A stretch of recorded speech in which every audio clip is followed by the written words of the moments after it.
जय महाराष्ट्र. 2026 महानगरपालिका निवडणुका हा लागलेल्या आहे. सध्या स्थितीला ज्या त्या प्रभागात आपापले कार्यकर्ते, प्रत्येक पक्षाचे कार्यकर्ते प्रचार यंत्रणा असू द्या किंवा गाठीबेटी असे चालू आहे.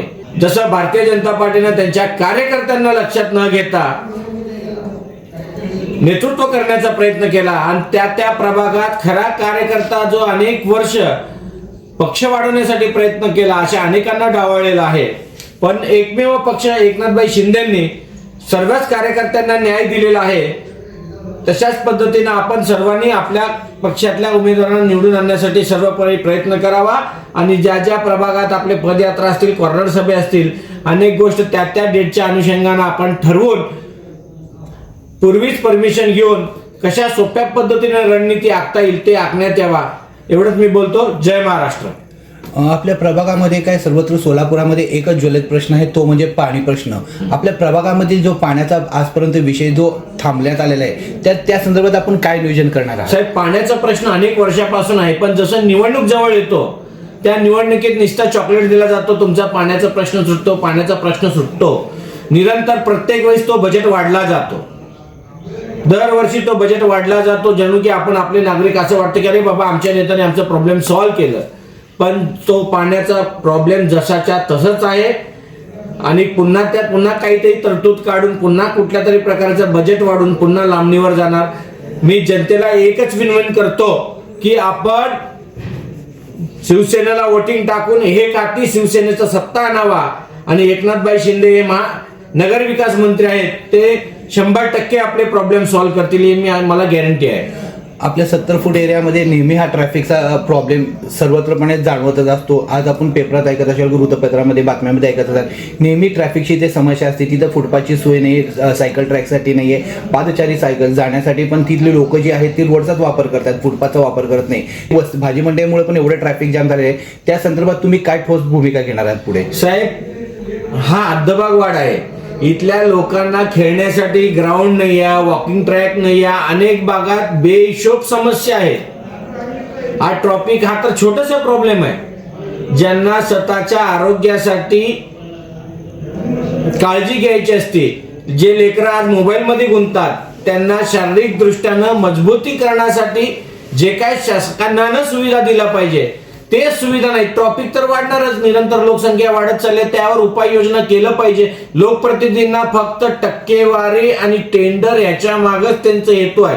इलेक्शन आले की मोठं मोठं बोलायचं, पण सर्वसामान्यांच्या प्रश्नाकडे 100% दुर्लक्ष करायचं. ही रणनीती प्रत्येक नेत्याच आहे आणि तुम्ही आता असलेले अनेक नेते मागील अनेक वर्षापासून सत्तेत आहेत, जे आजकालचे नाहीत, अनेक वर्षापासून सत्तेत आहेत. खऱ्या जनतेच्या प्रश्नावर हे लोक बोलतच नाहीत. आणि मला जनतेला एकच विनंती आहे, आपल्या सुखसुविधासाठी ह्या लोकप्रतिनिधींना आपण निवडून देतो, त्यांनी आपल्या सुखसुविधासाठीच काम केले पाहिजे आणि अशाच नेत्यांना आपण निवडून द्यावा. महापालिका निवडणुकीमध्ये आपल्या मित्र पक्षाबरोबर म्हणजे भाजपाबरोबरच आपली एकंदरीत लढत होत आहे. या संदर्भात आपण काय सांगू शकाल? साहेब बघा, भले आमचं मित्र पक्ष आहे, पण आमचं सरळ आणि एकच अजेंडा आहे, डेव्हलपमेंट डेव्हलपमेंट आणि डेव्हलपमेंट. याच्या पलीकडे आमचं दुसरं काही नाही आहे. आता आपण वानरात आपल्या बंधूंना उभा केलेला आहे, तर तुमची आता जी रणनीती असेल की या इलेक्शनला आम्ही असं करू, या पद्धतीने आम्ही रणनीती आखू, तुम्ही कशा पद्धतीने रणनीती आखलेली आहे? आमच्या प्रभाग 18 मध्ये अनेक वर्षापासून नगरसेवक आहेत, ते लोक जनतेशी संपर्कातच नसतात. मागील 20-25 वर्षापासून त्यांना निवडून देतात, तेच लोक आहेत, जणू की ती सरकारी नोकरी झाली आणि तेच फिक्स आहेत. प्रत्येक प्रभागात नवीन कल्प येतो, युवा येतात, प्रत्येकाला चान्स दिला पाहिजे. डेव्हलपमेंट हा ज्यावेळेस तुम्ही नवीनांना चान्स देता, नवीन विचारधारा करता, ज्याचे विचार चांगले असतात अशांना दिलं पाहिजे. जनता ही कंटाळलेली आहे आणि आमची सरळ रणनीती आहे. आम्ही फक्त आज मतं मागायला न येता, आमचा शब्द आहे 5 वर्षात निरंतर आम्ही वारंवार तुमच्याकडे पोहोचू. तुम्ही साधा मिस कॉल जरी दिलं जनतेनं तर आम्ही त्यांच्याकडे जाऊन त्यांचे कुठल्याही प्रकारच्या समस्या असू द्या, तो फक्त लाईट, ड्रेनेज नळ हे सोडून त्याच्या व्यतिरिक्तही जन्मदाखला असू द्या, त्यांना शिफारस असू द्या, त्यांना कुठल्या योजनेची माहिती असू द्या, अशा अनेक गोष्टीत आम्ही त्यांना मदत करणार आहोत. आपल्या पूर्व विभागमध्ये इकडच्या साईडला पाहायला गेलं तर एक कामगार वर्ग मोठ्या प्रमाणामध्ये राहतो.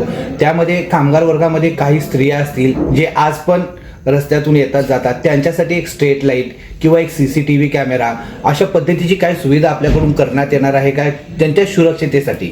साहेब, स्मार्ट सिटीच्या अंतर्गत हजारो करोड रुपये सोलापूरमध्ये आले. त्या हजारो करोड मध्ये आपण स्वप्नातही विचार करणार नाही एवढं डेव्हलपमेंट झाला असता.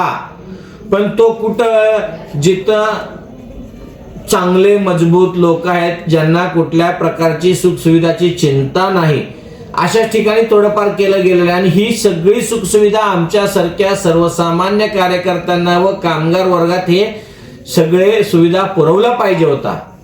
आणि हा नेत्यांनी विचार केला पाहिजे होता. भविष्यात शिवसेना या सर्व गोष्टीवर आम्ही वेळ पडल्यास रस्त्यावरही उतरून आम्ही हे काम करून घेऊ. झोपडपट्टी पुनर्वसन बाबत आपली काय भूमिका असेल?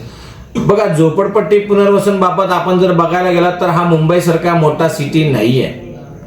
आपण मुंबईसारख्या सिटीत, पुण्यासारख्या सिटीचं डेव्हलपमेंट इथं आणायचा विचार करता, त्याच्या आधी इथल्या लोकांना पहिला रोजीरोटीचा प्रश्न आपण सॉल्व्ह करावा, त्यांचं उदरनिर्वाहाचा आपण विचार करावा.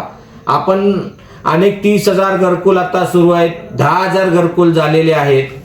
हे सगळे तर ऑलरेडी झालेले आहेत. तुम्ही पहिला लोकांना त्यांच्या जीवन जगण्यासाठी जे नोकरी धंदे आहेत त्याची कशी सुविधा करता येते याच्यावर पहिला उपाययोजना करणं अत्यंत गरजेचं आहे.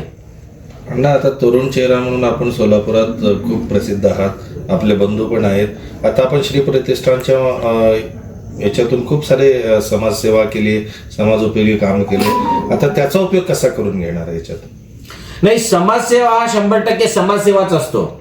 समाजसेवेत कुठल्याच प्रकारचं राजकारण येत नाही. राजकारण म्हणजे काय, एखादा नेता जर चुकीच्या पद्धतीनं जर जनतेचं डेव्हलपमेंट करत नसेल तर तो राजकीय नेते रस्त्यावर उतरून, तो भले आपल्या पक्षाचा नेता जरी असला तरी त्यांना जाब विचारण्याची क्षमता असली पाहिजे, तरच राजकारणात आपण आलं पाहिजे. आणि आपला पक्ष नेहमी सांगतो की 20% राजकारण आणि 80% समाजकारण. आता इथून कशी म्हणजे तुम्ही रणनीती आखणार आहे त्याबद्दल? साहेब, आमचं सरळ आणि सोपं रणनीती आहे. आज आम्ही आमचे शिवसैनिक ज्या ज्या भागात असतील, आज अनेक बूथ यंत्रणेत काम करतात, शाखा प्रमुख आहेत, विभाग प्रमुख आहेत. आम्ही येणाऱ्या काळामध्ये प्रत्येक शिवसैनिकाला न्याय भेटण्यासाठी त्या त्या पदावर त्यांना त्या त्या भागात भौगोलिक परिस्थितीनुसार काही काही अडचणी आहेत, तो प्रॉपर त्यांच्याकडे लेखी स्वरूपात आम्ही घेणार आहोत. आणि सगळ्यांची त्या स्थानिक लोकांची बैठक घेऊन ते कसं प्रॉब्लेम सॉल्व्ह करता येईल आणि कसा आराखडा तयार करता येईल, ही सगळं तपशील आम्ही आमच्या वरिष्ठ पार्टींना सोपवणार आहेत. आणि त्यावर निर्णय घेऊन हा अनेक प्रॉब्लेम सॉल्व्ह करता येतील. स्थानिक नागरिकांना इथं तुम्ही लास्टचा काय संदेश देसाल?